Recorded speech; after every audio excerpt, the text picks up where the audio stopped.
Artificial intelligence is a topic that keeps coming around in philosophical discussions. Among the questions this new technology raises are, is it possible for an artificial intelligence system to make a correct choice, even if it involves harming people? Should we even let them make any decisions at all? How do we ensure that AI aligns with our interests in the ethical sense? Alien Romulus tackles these questions in a direct way through the character of Andy. He is an android who is reprogrammed by the main character Rain's father in order to protect and take care of her. Androids in the Alien universe interest me a lot because they resemble a much more realistic scenario compared to cartoonish interpretations of AI, such as in the Star Wars franchise, where themes such as human replication, AI rights, and philosophical and ethical themes are a more central focus. In today's video, I'm going to analyze the themes in Alien Romulus. And I have to mention too that the film itself is a banger. It is probably my favorite movie in the franchise after the first one, with Fede Alvarez, who previously worked in the Evil Dead franchise, injecting his trademark writing and horror into almost every scene. The film's tension, sound design, and practical effects have made it one of my favorite horror films in the last few years. And as we will see soon, the characters are also an important puzzle piece in the movie. Before I continue, I have to mention that this movie will contain heavy spoilers for Alien Romulus, so if you haven't seen the movie, please go watch another video. One of the biggest factors in Andy's decision making is the type of programming that he has. In one scene, his central processing unit is replaced from the one that the family programmed for him to one that serves the corporation's interests. This is in order to access a locked door to save the crew's life after a facehugger attack in the beginning of the movie. After they escape, Andy begins to act in strange ways. His new directive makes him act firstly towards Weyland-Yutani, the alien universe's powerful corporation's interests. This raises important ideas, especially as a critique of how mass corporations act in real life, often putting their financial interests over the well-being of the population.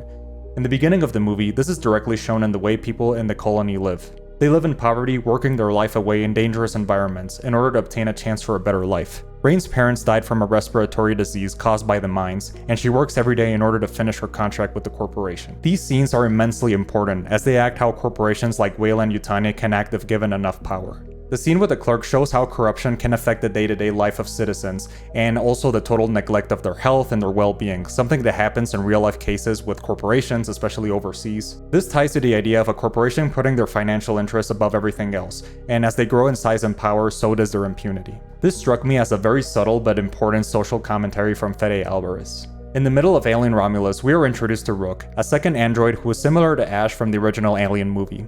This android represents Weyland-Yutani's interests. In the beginning, he is willing to help the crew escape under certain conditions, mainly that they deliver an important piece of cargo back to the colonies.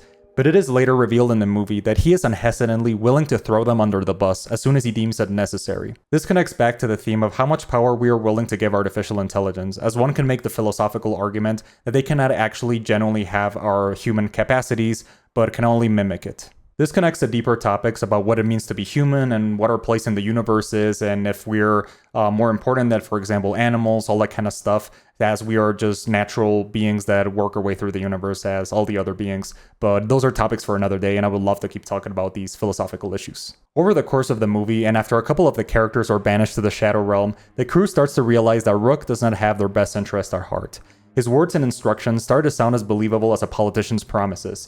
But this raises a very important question. Can artificial intelligence lie? This is a question that engineers, philosophers, and entrepreneurs are already thinking about.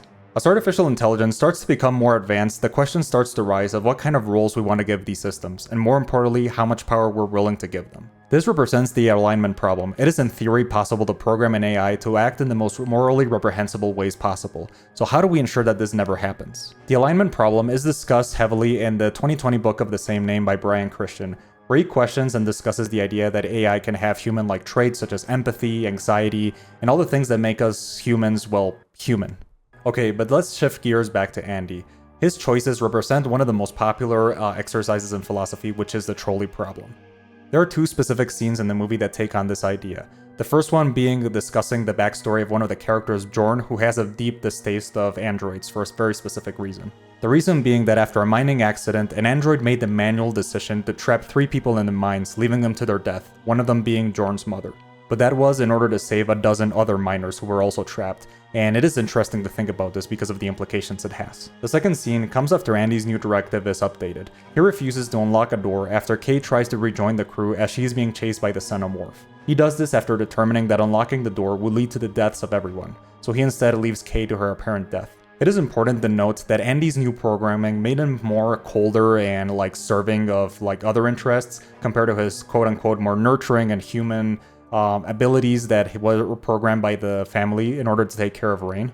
However, one could argue that his decision not to open the door in order to save everybody, and the other decision by the other android to basically save a lot more people by sacrificing 3 are the right choices. And in real life, as AI becomes more involved in our daily lives and ChatGPT becomes more advanced and a lot of things start being assigned to AI, they will have to cope with financial choices, philosophical, moral, social dilemmas that we are not equipped to deal as humans, but apparently as AI, they will have more abilities to do this. So we have to think about where we draw the line and how much power really we want to give to these systems. We might even reach a point where we come to the conclusion that assigning our government abilities to an AI is the best course of action for everybody, but one has to argue if that's really the best choice, and it will create a beautiful future for everybody to assign all our tasks and government and laws to something that will control us is going to create the best outcome, or it will just create a huge dystopia and it will just go wrong in all the possible ways. Finally, Alien Romulus and the Alien franchise overall touches on a very important topic that I also think will become relevant in the next couple of decades, and that topic is transhumanism. It is revealed in the movie that Weyland-Yutani was experimenting on the aliens' DNA in order to create a more advanced race of human beings. The theme of escaping immortality is something that has existed since the Epic of Gilgamesh, which is the oldest recorded work of literature, as well as Greek mythology. The movie briefly touches on these topics, but it is the main motivation of Rook's mission in the second half of the film, and the reason for his urgency to get the samples back to the colony. This idea of creating a perfect being through human genetic modification is something that already exists in real life through technologies like CRISPR, and although it could create a future where we live to be 200 years old, it could also create the worst case scenario, as we are transformed into something that isn't human anymore. So anyways, those are most of my thoughts on the themes in Alien Romulus. I really enjoyed this movie, and I thought it was just amazing. Like I said before, one of my favorites in the Alien franchise, and it also like established Fede Alvarez as one of my favorite horror directors of all time, and I'm really excited to see more of him in the future. I also had a blast writing this video because I am very passionate about these topics of artificial intelligence and the roles it serves in our real life and what roles it's going to have in the future, and I also love the terrifying horror implications that it's going to have on humanity as a whole. So seeing those themes in this movie made me really happy, and it's the perfect mix in this horror channel. But if you want to check out more of my thoughts on artificial intelligence, I'm going to link a playlist right here that you can watch. But yeah, if you like also horror movies, follow this channel. I'm going to be uploading reviews of all the popular movies that are going to come out. Longlegs we got next week, Beetlejuice. So if you want to stick by, yeah, hit subscribe, like, and all that good stuff. Also going to be playing a lot of horror video games with Halloween coming up. So yeah, if you like that kind of stuff, also subscribe. But anyways, those are pretty much all my thoughts. So have a great day, everybody, and I'll see you in the next time.